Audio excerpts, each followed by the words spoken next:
প্রিয় দর্শক শ্রোতা, আসসালামু আলাইকুম ওয়া ইতিহাসের পাতায় লেখা এক মহান নাম হযরত ইদ্রিস আলাইহিস সালাম, এক নবী যিনি ছিলেন প্রথম লেখক, প্রথম দর্জি আর প্রথম ব্যক্তি যিনি কলম দিয়ে জ্ঞান লিখেছেন।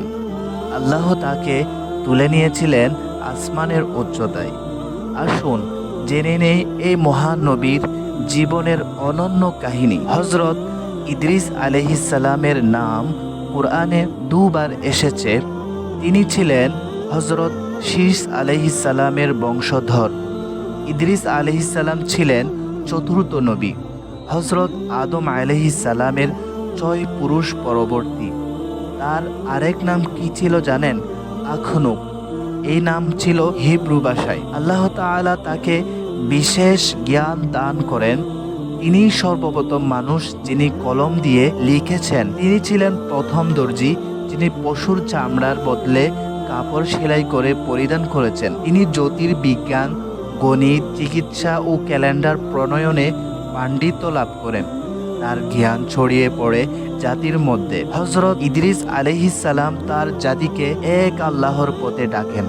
তার দাওয়াত ছিল সত্য, ইনসাফ ও তাকওয়ার দিকে আহ্বান।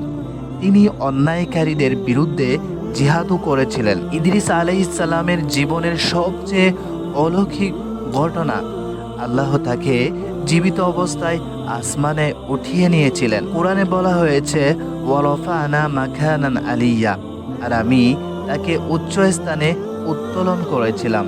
হাদিস শরীফে এসেছে, মিরাজে হযরত মুহাম্মদ সাল্লাল্লাহু আলাইহি ওয়াসাল্লাম যখন চতুর্থ আসমানে ওঠেন, তিনি সেখানে ইদ্রিস আলাইহিস সালামের সাথে সাক্ষাৎ করেন।